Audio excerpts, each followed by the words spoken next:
Sin kemudian beralih memperlihatkan kemurkaan Tang Hao terhadap Doluo buaya emas yang telah berani menyakiti putranya.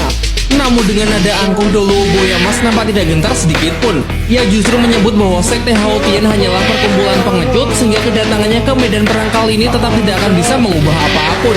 Bahkan menurut Doluo buaya emas, master terkuat di sekte Hao Tian yang ia tahu yaitu Tang Qian harusnya menaruh hormat kepada dirinya sebagai senior, apalagi cuma bocah kemarin sore yang bahkan ia sendiri tidak pernah mendengar namanya.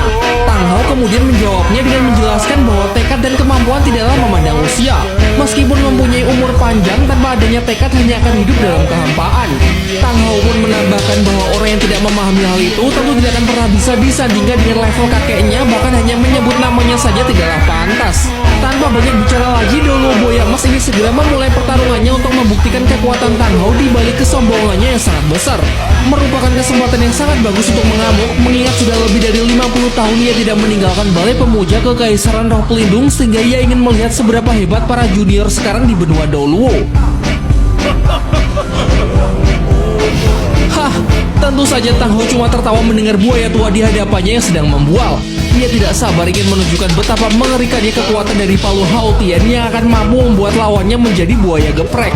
Diperlihatkan keduanya sama-sama mempunyai cincin merah ratusan ribu tahun, sehingga dinilai dari segi kekuatan roh seharusnya tidak ada perbedaan yang signifikan di antara mereka. Tang Hao kemudian bersiap maju sambil meminta Tang San agar memperhatikan pertarungannya dengan seksama. Secara kekuatan roh tidak perlu didebatkan lagi, tentu Tang San sudah jauh melampaui Tang Hao, khususnya setelah memperoleh Trisula Dewa Laut.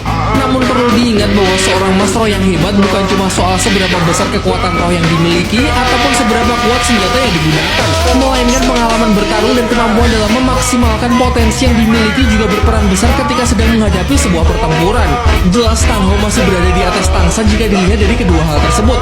Pengalaman bertarung dan cara Tang Hao menggunakan kekuatan dari Palu Hao Tian-nya secara lebih maksimal.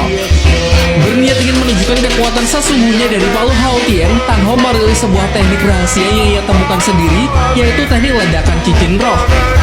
Sebuah teknik yang dapat memperkuat penggunanya dalam sekejap dengan mengorbankan satu cincin rohnya. Tentu semakin kuat cincin roh yang dikorbankan, maka ledakan kekuatan yang didapat juga akan semakin besar.